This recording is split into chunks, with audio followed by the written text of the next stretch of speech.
Hello. So I'm going to start making more videos on YouTube. Once a week is my plan, and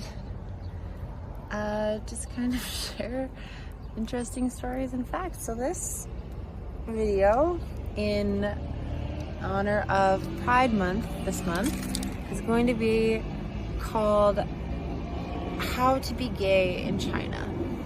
And this stems from my long-term relationship when I was there from 2016 until 2020. Yeah. So what it's like being gay in China. So first thing, it's not a popular thing being gay. Actually, if you're a female that's gay, you're labeled an AA.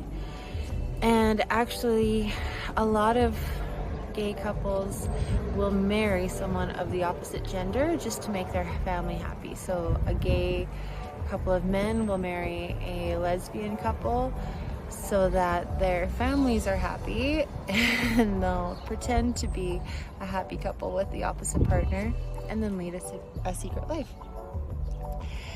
So how I met my ex was online. There was an app just for females meeting females, and we didn't meet for a few months actually, and then our first date actually was, she had to hide it from her family, so she skipped work one day, flew from the city she was in to the city I was in so we could hang out for 3 hours, and then flew home. And then, we dated long distance for a while. The biggest takeaway I hope to give in this video is that not to care what other people think. I mean, we were stared at and judged so hard, but we learned how to have fun with it. Like, we actually kind of found it funny, or maybe we just enjoyed it, or maybe we're exhibitionists. We were a little bit of that. But whenever we were in a public place, like if we sat in a restaurant and we were holding hands, people would literally move away from us. They would move tables away. Or if we were in a mall on an escalator kissing or something like that, man, people would stare, and we'd just kind of find it funny because it was us against the world. Like, we didn't care, we were enjoying. And I kind of wish that for everyone in their partnerships as well, is that your enjoyment with your person takes precedence. You don't care what other people think.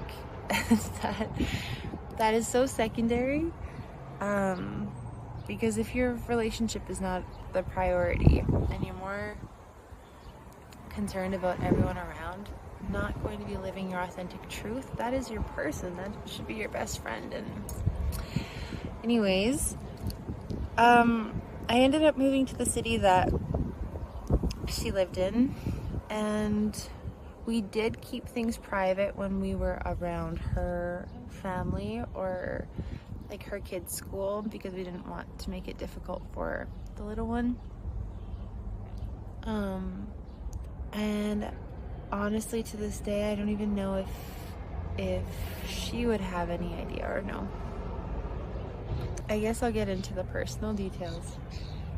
Because clearly we're not together, and I'm not going to mention their names. I'll use code names. I'll call my partner Jane and her daughter Melissa for sake of this video. I was working illegally for a school. They weren't licensed, so I had to fly home. And I was home in Canada for about 2 months, and during that time our communication got really bad, like really almost stopped talking. And I was like, man, is it worth it to go back? Because my plan wasn't to be in China for more than a year. I went back to learn more Mandarin, and then my plan was to move to the Middle East and save a bunch of money. But we met And so at this point, I was like, is it really worth it to get another visa and go back to China if our relationship is on the fence? Blah, blah, blah. So I was like, okay, well, I love her. I'm going to go back. We're going to break up in person. I'll grab my stuff. So I flew to China for 5 days. And while I was there was when I found out that she was actually in separation with her ex-husband and had a kid. I had no idea. She was scared that I would leave if I found out she had a kid.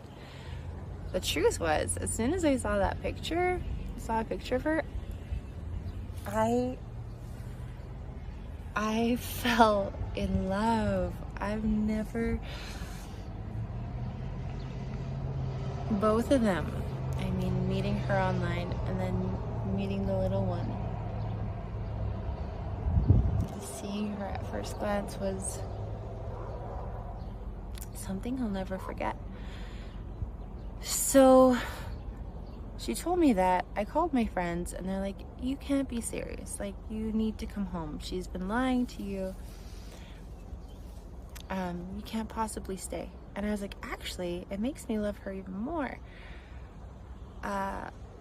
So I was boarding my flight to come back to Canada. There's a gopher right there. I don't know if you can see. Oh, everything's coming out. So I was about to board my flight to Canada. I was 1 foot in the entrance of the plane and 1 foot on that little tarmac, little walking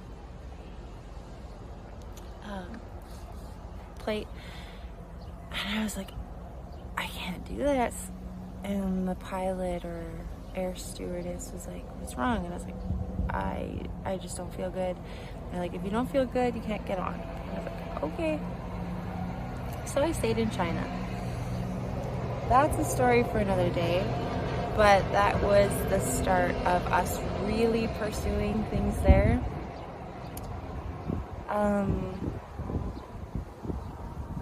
You know, working in, so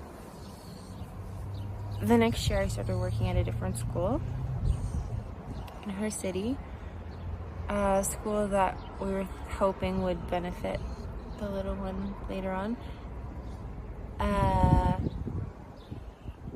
And I was able to tell my coworkers there, all the Western coworkers could know about my relationship. The Chinese staff, though, I could not tell them. And if the parents of the kids found out about my relationship, I probably would have been fired. Mostly because one of the classes had fired a teacher because of her skin color. The parents of the school got her fired. And they have so much power. Like, the parents kind of run the schools. And they could, they make decisions very kind of based on anything. So I had to keep it a secret where I worked.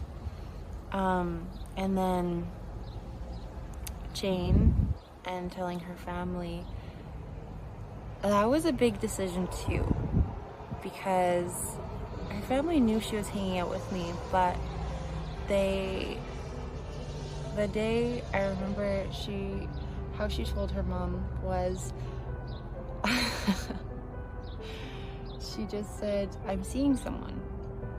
And her mom's like, oh, okay, like, what's he like, blah, blah, blah. And she's like, he's a girl.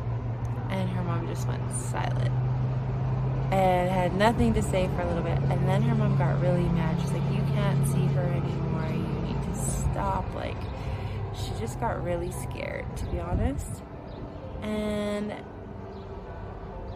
during that period, actually, I did go home again for a little bit. It was hard. But eventually her parents did come around. We ended up doing some family things together. They invited me for trips out of town, for dinners, for birthdays. They just saw how much the little one really liked me and how close we were, and how at the end of the day, that's who and what I cared about the most. Like, we had an inseparable bond. And to heal from this, because I did end up getting kicked out of the country. For, again, another long story.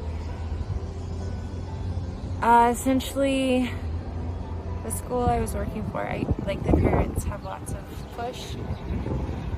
I created an extra curriculum for the kids that were falling behind and did extra work for them.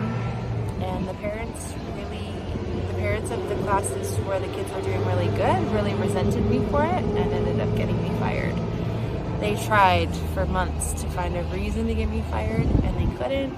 So they threatened the school that if they didn't get rid of me, they would put my face on the news during a Chinese national holiday.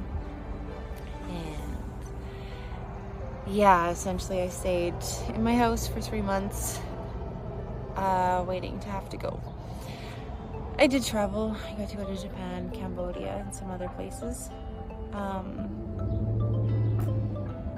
So being gay in China, I think the message is relatable anywhere in the world, is don't care what people think.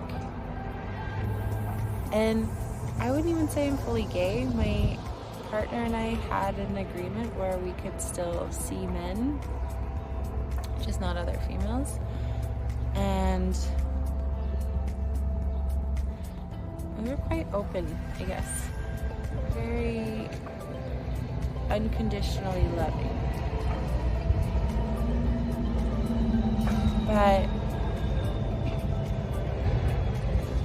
I would say the Western world is a lot more open to that, but I don't want to create a stereotype like that either. I think it just depends on the people you talk to, and everybody feels comfortable with whatever resonates for them. Some people are, honestly, it's just fear. They're just scared, and it's not for us to judge them either if they can't be accepting of what we are or how open someone can be. They have gone through something that, and a different upbringing or different beliefs that make it uncomfortable or make it scary for them to think that it's okay. So I think the key is not to judge the other way. And as soon as one person becomes open and accepting, it makes it easier for the other person to be open and accepting. And I think that's what we need to work towards as a collective and as a society, is just to hold space, non-judgmental, open space. And the more we hold space for others to be open and free to be themselves, the more they can do it for others. So I hope someone found this video enjoyable. If you did, feel free to like it, share it, and I hope to see you again. Have a beautiful day.